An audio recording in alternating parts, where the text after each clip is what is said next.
नमस्कार दोस्तों। इस टॉपिक में हम देखेंगे कि जो हमारी शरद ऋतु है, ठीक है, इसमें कैसी हमारी ऋतुचर्या होनी चाहिए, कैसा रूटीन हमको फॉलो करना चाहिए, इस सब के बारे में देखेंगे। इसके पहले हमने इन इन चारों को देख लिया है, अब ये दोनों बचे हैं, ठीक। तो जब मैं इसके वीडियोस डालूंगा तो क्रमशः डालूंगा, तो आप पहले मंथ के हिसाब से सब आप देखते जाइएगा, तो आपको क्लियर होता जाएगा, ठीक है। अब ऋतुचर्या क्या होती है इसके बारे में आपको नहीं बताऊँ, क्योंकि प्रीवियस वीडियो में बताया जा चुका है, तो आप उसको देख लीजिएगा, ज़्यादा वीडियो लेंथी ना हो जाए इसलिए मैं इधर नहीं बता रहा हूँ। शरद ऋतु जो है आपका जब सूर्य दक्षिणायन होता है उस समय होती है, ठीक है। शरद ऋतु का समय है सितंबर मध्य से नवंबर मध्य के बीच में, और अश्विन और कार्तिक ये जो माह चलता है, कुंवर या अश्विन और कार्तिक, जिसमें कार्तिक मास के मौसम को दीपावली मनाते हैं, ये वाली जो टाइमिंग है, ठीक। तो शरद ऋतु में क्या कैसा सिस्टम होना चाहिए ये देख लेते हैं अपन, ठीक है। कहाँ गई हमारी शरद ऋतु, ये है शरद ऋतु, ठीक है। ये तो बेसिकली आपको शुरू में मैंने बताया ही था कि आहार कैसा रहना चाहिए, जीवन शैली और किस चीज़ से बचें। तो यहाँ पे थोड़ा सा उसको एक्सप्लेन और कर देता हूँ मैं कि जो शरद ऋतु है, ठीक है, इसको क्या हो, देखिए क्या होता है, अब समझिए आप। जैसे ग्रीष्म ऋतु हुई, ठीक है, फिर क्या हुआ, आपका लो प्रेशर का एरिया बना और वर्षा ऋतु का समय आ गया, ठीक है। फिर वर्षा ऋतु हुई, तो वर्षा ऋतु के बाद आएगी ठंड।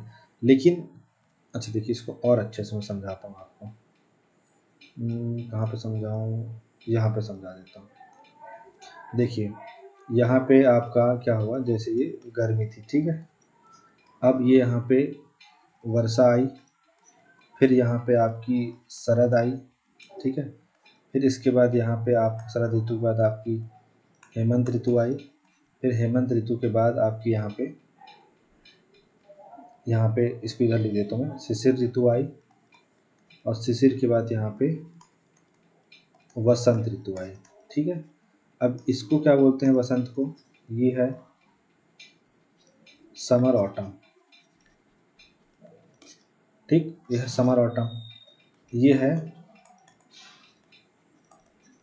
विंटर ऑटम, ठीक। अब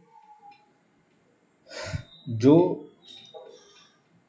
गर्मी जो है वो यकायक तो नहीं आ गई, ठीक है, ठंडी के बाद गर्मी आई, तो इन दोनों के बीच में एक ट्रांजिशन समय है ये, ठीक है। अब गर्मी के बाद वर्षा ऋतु आई, लेकिन एकदम से ठंड भी नहीं आ गई, तो इसके बीच में या गर्मी या वर्षा और मतलब ठंड आई है, इसके बीच में ट्रांजिशन है क्या, शरद ऋतु। तो गर्मी ठंडी, ठीक है, ये तो गर्मी और बरसात, ये तो आप जानते ही हैं, ठीक है। आपको ये भी जानना पड़ेगा कि ऐसा मौसम जिसमें क्या हो रहा है कि गर्मी प्लस जो ठंडी है वो दोनों सता रही है। मतलब ठंड में तो पता ही है भाई कि पूरा दिन भर ठंड लगेगी, लेकिन इधर इधर सीन ये हो रहा है कि दिन में गर्मा रहा है, रात में ठंडा आ रहा है। इधर क्या हो रहा है, दिन में गर्मा रहा है, रात में ठंडा आ रहा है, सेम इधर भी हो रहा है, ठीक है। बट इसमें क्या होगा, इसमें गर्मी डोमिनेट करेगी क्योंकि गर्मी आने वाली है, इसमें ठंडी डोमिनेट करेगी क्योंकि ठंडी आने वाली है, ठीक है। तो ये जो ट्रांजिशन फेज है ये दोनों, ठीक, इसमें हमने गर्मी जो है देख ली, ठीक है, वर्षा बचा देखना, अभी हम शरद देख रहे हैं, ठीक है। तो ये जो वर्षा ऋतु है और जो हेमंत ऋतु है, हेमंत ऋतु भी हमने देख ली, तो इन दोनों का जो असर है ना वो इस पे दिखेगा, ठीक है। ये अपना असर धीरे धीरे इसमें छोड़ेगा, फिर ये अपना धीरे धीरे असर इसमें छोड़ेगा। तो मैं ये आपको बेसिकली समझाना चाह रहा हूँ कि जो पिछली ऋतु है वो अगली ऋतु को इम्पैक्ट करेगी ही करेगी, ये आपको समझाना था। अब आते हैं शरद ऋतु में। तो शरद ऋतु को हमने क्या बोला, हमने बोला विंटर ऑटम, ठीक। फिर ये इसका जो टाइमिंग है, इसके जो मंथ है वो कौन से हैं, इसके जो मंथ हैं वो दो हैं, एक है अश्विन और कार्तिक, ठीक है। इसी को हम अगर कैलेंडर की भाषा में बोले तो mid September to mid November, ठीक, ये हो गया। ये मौसम ऐसा है कि इसमें बीमारी जो है सबसे ज़्यादा होती है, ठीक है। बहुत बीमारियां फैलती हैं, लोगों को डेंगू होते हैं, ठीक है, लोगों को मलेरिया वगैरह होता है, टाइफाइड वगैरह होता है, ठीक है। क्योंकि अभी क्या ठंडी गर्मी मतलब कीटाणु भी परेशान है, वो भी कंफ्यूज हो रखे हैं, ठीक। फिर इसके बाद होता क्या है एक्चुअली में, जब वर्षा ऋतु होती है, ठीक, जब वर्षा ऋतु होती है तो जो हमारा पित्त है, ठीक है ना, तो जब ठंड आती है तो ठंड में क्या होता है, पित्त हमारा डोमिनेट होता है, लेकिन जो वर्षा ऋतु होती है उसमें जो हमारा वात है वो बढ़ा रहता है। अब ये वात जो है, जो बढ़ा रहता है, इसको क्या कहना चाहिए, इस ऋतु में, शरद ऋतु में जो ये वात है, इस वात, जो बढ़े हुए वात को शरद ऋतु झेल में, जो मतलब जिस तरीके की परिस्थितियाँ रहती हैं, तो जो हमारा शरीर का जो बढ़ा हुआ वात है और जो ये मौसम है, इसको हमारा शरीर झेल नहीं पाता है। तो क्या होता है, हमारे शरीर में जो पित्त होता है उसका जो है संचय होने लग जाता है। ठीक, मतलब वात तो बढ़ा हुआ है ही, पित्त का संचय भी शुरू होने लग गया है। तो होता क्या है, तो जो पित्त का बढ़ना शुरू होता है और जो वात डोमिनेट हो रखा है, इनकी वजह से क्या होता है, शरीर दूषित होने लग जाता है। तो पित्त का बढ़ना क्या होता है, रक्त दूषित करने लग जाता है, और जो रक्त दूषित होने लग जाता है तो बीमारियां आनी शुरू हो जाती हैं। देखिए, कंफ्यूज होने की जरूरत नहीं है, अपन समझने के लिए यहाँ बैठे हैं, कंफ्यूज होने के लिए नहीं। क्या मसला हुआ, मसला ये हुआ कि शरद के पहले वर्षा ऋतु चल रही थी। ठीक, शरद शुक्ला के पहले, तो शरद के पहले वर्षा ऋतु चल रही थी। वर्षा ऋतु में क्या था, जैसे गर्मी में वात प्रधान होता है, वैसे वर्षा ऋतु में भी वात दोष जो है प्रधान होता है। अब कभी भी यकायक दोष खत्म नहीं हो जाएगा कोई भी, ये धीरे धीरे जाएगा तो दूसरा आएगा। ठीक है, यकायक कुछ भी नहीं होता, सब हौले हौले होता है। तो ये हौले हौले वर्षा ऋतु में, जो वर्षा ऋतु खत्म होती गई तो वात का डोमिनेंस तो बना रहा। अब इस वात का जो डोमिनेंस बना रहा, तो जब ये शरद ऋतु आना शुरू हुई, ठंड में क्या होता है, पित्त जो है बढ़ जाता है। तो पित्त जो है अब यहाँ पे संचय होना शुरू होने लग गया इस मौसम में, लेकिन वात भी डोमिनेट कर रखा है। तो ये जो पित्त है हमारा, ये क्या करेगा, रक्त में अपनी अशुद्धियाँ घुलने लग जाएगा। ये दोष जो है रक्त को खराब करने लग जाएगा। जब रक्त खराब होना शुरू होगा तो हमारे अंदर बीमारियां होना शुरू होंगी, क्योंकि जो हमारा रक्त है उसी में तो एंटीबॉडीज हो रखी हैं, उसी उसी के अंदर तो रोग प्रतिरोधक क्षमता है, जो WBC वगैरह है। तो ये सब क्या हो जाएंगी, क्षीण होने लग जाएंगी। ठीक है, और इससे क्या होगा, कोई भी अगर ऐरा गैरा नत्थु खैरा वायरस आकर के हमको चुम्मी दे के चला जाएगा और हम बीमार हो जाएंगे। यही होना शुरू होता है इसमें। तो कोई मच्छर अगर उस समय बैठा हो तो उसको तुरंत ही मार दो। कोई मतलब अहिंसा सत्ता स्थिर परिग्रह ब्रह्मचर्य का पालन ना करें। ठीक, बाहर का ज़्यादा खाना नहीं खाएं, ये पानी पूरी वगैरह, पानी पतासे, ये सब ज़्यादा न ठूसें। ठीक है, जितना हो सके घर में खाएं, उबला पानी पिए, तो इसी से ही आप कंट्रोल हो जाएंगे। ठीक, अब देखते हैं कि भाई लक्षण क्या दिखते हैं, मतलब इस समय में क्या लक्षण होते हैं। देखो, अक्टूबर को सेकंड हीट बोलते हैं ना, तो इसमें क्या होगा कि एक तो बाल झड़ना शुरू होंगे, ह्यूमिडिटी बढ़ेगी, क्योंकि ह्यूमिडिटी बढ़ती है तो बाल झड़ना शुरू होंगे। तो कोई ऐसा सितंबर अक्टूबर के महीने में अगर उसके बाल झड़ रहे हैं, तो ये ना सोचे कि मतलब मैं गंजा होने वाला हूँ, स्ट्रेस ले रहा हूँ। वो उस मौसम में ह्यूमिडिटी की वजह से होता ही है। इसलिए आप देखेंगे जो लोग ज़्यादातर उस एरिया में रहते हैं जहाँ पे ह्यूमिडिटी ज़्यादा है, जैसे जीरो लाइन वाले एरिया में, उनके बाल कम ही रहते हैं। ठीक है, अब देखिए उनको, ट्राइब्स को देखिए, ज़्यादा उनके बाल ही नहीं रहते। ठीक है, इसके बाद जो है पेशाब में जो है जलन होगी। ठीक है, क्योंकि आदमी पीऊँ कि ना पीऊँ पानी, इसमें कंफ्यूज रहेगा। ठीक है, फिर जो है आँखें हैं वो लाल रहेंगी उसकी। ठीक, शरीर में जलन होगी, और क्या होगा, एसिडिटी वगैरह होगी।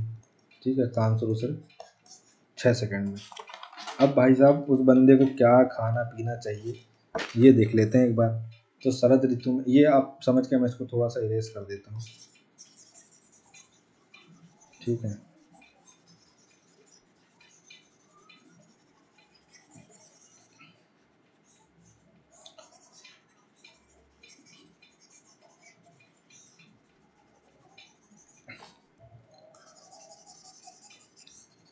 ठीक है, अब देखिए, तो कौन सा दोष बढ़ा हुआ है, वात बढ़ा हुआ है और पित्त बढ़ रहा है।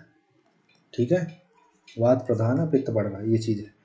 अब भाई क्या खाए पिए सामने वाला, ठीक है, फूड क्या लें, ये देख लेते हैं एक बार। तो शीत और लघु गुण वाला आहार लें। ठीक है, शीत एंड जो लघु गुण है, ऐसा वाला आहार लें। लघु गुण वाला मतलब कि जो जल्दी पच जाए। ठीक है, शीत का मतलब जिसकी तासीर जो है ठंडी हो। ठीक है, ज़्यादा, क्योंकि क्या है कि पित्त अभी डोमिनेट नहीं कर रखा है ना, तो पचा नहीं पाएगा उन चीज़ों को, क्योंकि जठराग्नि जो है आपकी वो शांत पड़ी हुई है। ठीक है, तो कुछ भी खाएंगे तो बाहर निकल जाएगा सब। ठीक है, तो क्या खाएं भाई? तो थोड़ा सा दूध खाएं, घी खाएं, मक्खन खाएं, ये सब चीज़ें आपकी जठराग्नि को तेज बनाएगी। ठीक है, आंवला खाएं, काला मुनक्का खाएं। ठीक, फिर उसके बाद मिश्री वगैरह, ठीक, धनिया वगैरह, धनिया पत्ती नहीं, धनिया जो है वो खाएं।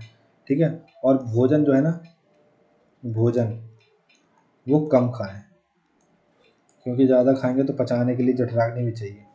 अच्छा, स्वाद कैसा हो भोजन का? तो भाई स्वाद ऐसा हो कि कसाय हो, ठीक, जिसमें आंवला शामिल है। ठीक है, तिक्त हो मतलब कड़वा हो, जिसमें क्या शामिल है? कड़वी चीज़ें शामिल है। ठीक, करेला वगैरह हो गया।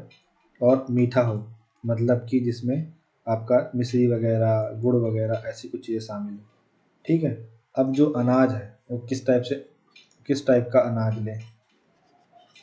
ठीक है, तो अगर अनाज की बात करें तो आपको जो पुराने चावल वगैरह हैं इनका यूज करें, क्योंकि इनको पचाना जो है आसान होता है। ठीक, इसके बाद जो है गेहूँ, जौ, इनकी रोटी लें आप।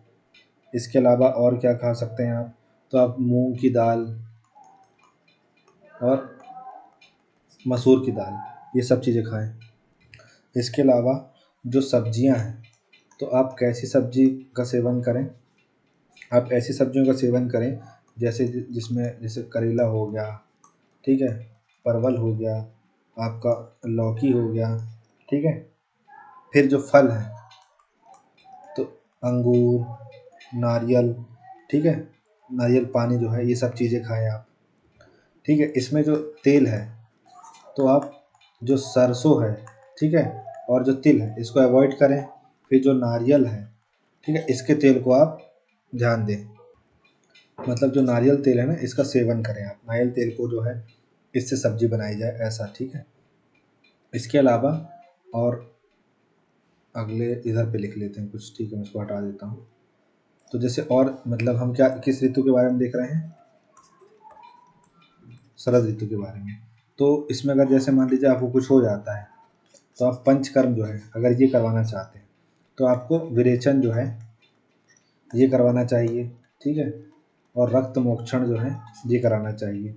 साथ ही आपको जो रक्तदान है वो करना चाहिए। इससे क्या होगा, आपके शरीर में जो इम्प्योरिटीज़ होंगी तो क्या होगा कि जो अच्छा खून है, खून भी बनेगा, तो इम्प्योर ब्लड है ये भी बाहर निकल जाएगा। इसके साथ ही साथ में जो अच्छा ब्लड है वो भी आपके शरीर में बनेगा।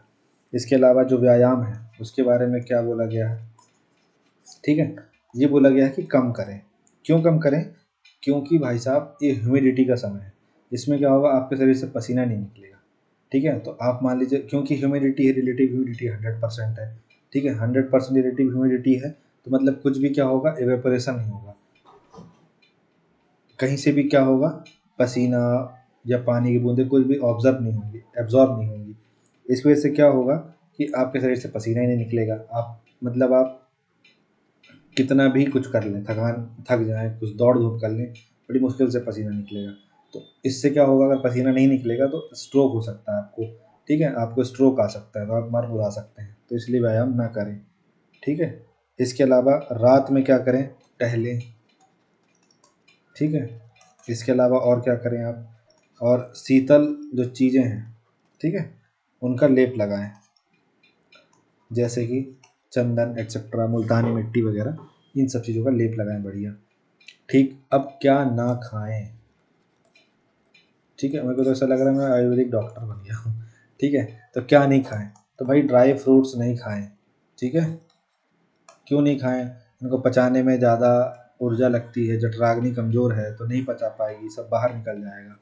ठीक है, मीठा नहीं खाएं, मीठा पचाने में ज़्यादा मेहनत लगती है। ठीक है, गर्म मसाले वगैरह नहीं खाएं, इससे दिक्कत होती है। ठीक है, स्वाद जो है, कौन सा स्वाद, स्वाद ना लें, कौन सा स्वाद ना लें, खारा, ठीक है, फिर खट्टा, फिर कटु, इनको अवॉइड करें। ठीक है ना, आंवला खाएं, आंवले का मुरब्बा खाएं, पर अचार जो है अवॉइड करें, आम का हो चाहे किसी भी चीज़ का हो। ठीक, तो ये तमाम चीज़ें जो हैं ये हमें शरद ऋतु में करनी है। फिर इसके बाद हेमंत ऋतु में कुछ चीज़ें फॉलो करनी होगी, फिर शिशिर ऋतु में, फिर आपका बसंत, फिर ग्रीष्म, फिर वर्षा आ जाएगा। तो आई होप सो आपको ये क्लियर होगा जो मैंने आपको यहाँ पे समझाने की कोशिश की और आपको अच्छे से समझ में आया होगा। So thank you so much for watching this video. Have a nice day.